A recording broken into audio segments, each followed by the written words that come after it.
జై శ్రీరామ్. నేను పగడాకుల బాలస్వామి, విశ్వ హిందూ పరిషత్. నిన్న మొన్న తెలుగు రాష్ట్రాలను ఉక్కిరి బిక్కిరి చేస్తున్నటువంటి కాకినాడ సంఘటనపై ప్రతి ఒక్కరు కూడా ఆలోచించుకోవాలి.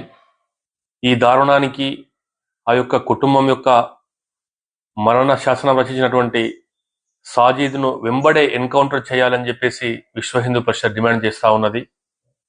సౌజన్య రాసినటువంటి మరణపత్రమే అన్ని సాక్ష్యాలకు అదొక ఆధారము. కాబట్టి ఓటు బ్యాంకు రాజకీయాలకు పాల్పడకుండా ప్రతి ఒక్కరు కూడా, రాజకీయ నాయకులు అందరూ కూడా ఈ యొక్క కాకినాడలో జరిగినటువంటి లవ్ జిహాద్ ఘటనను అందరూ కూడా ఖండించాల్సినటువంటి అవసరం ఉంది. నవ దంపతులు గుట్టుగా గౌరవంగా కుటుంబాన్ని గడుపుతున్నటువంటి సౌజన్య జగదీశ్వరరెడ్డి కుటుంబంలోకి చొరబడినటువంటి సాజిద్ వాళ్ళ మధ్యలో చిచ్చు పెట్టి సౌజన్య భర్తను అత్యంత ప్రమాదకరమైనటువంటి విష పదార్థాలతో టెర్రరిస్టుల నుంచి సేకరించి హత్య చేయడము, తర్వాత ఆ కుటుంబాన్ని మొత్తం కూడా ఇస్లామీకరణ చేయాలి, ఖురాన్ చదవాలి, ఇస్లాం జీవన విధానం అవలంబించాలని చెప్పేసి తీవ్రమైన ఒత్తిడి చేసి క్షణ క్షణము దినదినము నరకం చూపించినటువంటి ఆ నరరూప రాక్షసుడు సాజిద్ను వెంబడే ఎన్కౌంటర్ చేయాలని చెప్పేసి విశ్వ హిందూ పరిషత్ డిమాండ్ చేస్తూ ఉన్నది. ఎవరైతే మీరు ఒకవేళ నా మాటను పెడచెవిన పెట్టి మతం మారలేదో, మీ ఒక్కగానొక్క కొడుకు రియోను పాకిస్తాన్కు లేకపోతే ఉగ్రవాదులకు అమ్మేసి మీ కుటుంబాన్ని మొత్తం కూడా సర్వనాశనం చేస్తా అని చెప్పేసి హెచ్చరిక చేయడం అనేది అత్యంత దారుణం. ఆ యొక్క సౌజన్య రాసినటువంటి మరణపత్రం చదువుతుంటేనే కళ్ళ వెంబడి నీరు ఆగడం లేదు, హృదయం ద్రవించిపోతా ఉన్నది.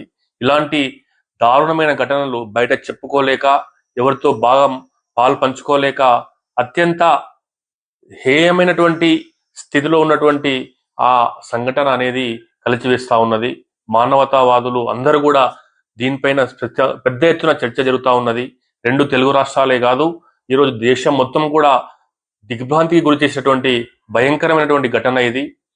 ఎవరికి చెప్పుకోలేనటువంటి గుట్టుగా బతుకుతున్నటువంటి నూకరాజు కుటుంబము అటు అల్లుడిని కోల్పోవడము, ఉన్న ఒక్కగానొక్క మనవణ్ణి అటు టెర్రరిస్టులకు అప్పజెప్పలేక, ఆ యొక్క హిందూ ధర్మాన్ని వీడలేక, ఇస్లాం స్వీకరించలేక మూకుమ్మడిగా జలసమాధి కావడానికి ఆత్మహత్య చేసినటువంటి దిగ్భ్రాంతికర ఘటన ఇది ప్రతి ఒక్కరిని కూడా కలిచివేస్తా ఉన్నది.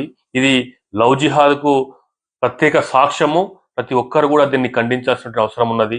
పచ్చటి కాపురంలోకి చొరబడి లవ్ జిహాద్ పేరుతో ఆ యొక్క కుటుంబాన్ని చిన్న భిన్నం చేసి వాళ్ళ యొక్క ఆస్తులు, నగలు, భూములు, ఫ్లాట్లు, బ్యాంకులో దాచినటువంటి అన్ని సొమ్ములు కూడా సొంతం చేసుకొని అనేకమైనటువంటి చిత్రహింసలకు గురి చేసినటువంటి ఘటన ఎంత లోతుకు వెళ్తే అన్ని కొత్త కొత్త కోణంలో విషయాలు బయటికి వస్తూ ఉన్నాయి. కాబట్టి ఆ యొక్క ఉగ్రవాది నెట్వర్క్, వాళ్ళకు సహకరించినటువంటి నాయకులు కావచ్చు, పోలీసులు కావచ్చు, మిగతా అందరినీ కూడా ఈ యొక్క ముఠాలో భాగస్వామ్యం చేసి తగిన శిక్ష వేయాలి. ముందుగా ఈ యొక్క లవ్ జిహాద్ ఘటనకు బాధ్యుడై ఆ యొక్క కుటుంబాన్ని చిన్నాభిన్నం చేసి ఆ యొక్క కుటుంబం యొక్క హత్యకు పాల్పడ్డటువంటి సాజిద్ను ఎన్కౌంటర్ చేయాలి. ఇందులో మరో మాటకు ఆస్కారమే లేదు. ఎందుకోసం అంటే ఇది చూస్తా ఉన్నాం, అంతకు మించినటువంటి సాక్ష్యాలు మరొకటి లేనే లేదు. కాబట్టి ఇక్కడ వాళ్ళను చంపేసి అటు కేరళ, అటు యూపీ, గుజరాత్ అన్ని రాష్ట్రాలకు వెళ్ళి ఆ యొక్క నెట్వర్క్ ఎక్కడైతే ఉన్నదో తను యొక్క ఫైటర్ను, తన ఒక షూటర్ను అని చెప్పేసి అందరినీ కూడా కల్లిబల్లి మాటలు చెప్పి అటు రాజకీయ నాయకులను, పోలీసులను ఇన్ఫ్లుయెన్స్ చేసేసి సాక్ష్యాలను తారుమారు చేసేటువంటి కుట్ర కూడా జరిగింది. కాబట్టి ఎటువంటి అలసత్వం లేకుండా హిందూ కుటుంబాన్ని పొట్టన పెట్టుకొని పచ్చటి కుటుంబాన్ని సమాధి చేసినటువంటి నరరూప రాక్షసుడు సాజిద్ను ఎన్కౌంటర్ చేయాలని చెప్పేసి విశ్వ హిందూ పరిషత్ మరోసారి డిమాండ్ చేస్తా ఉన్నది. జై శ్రీరామ్.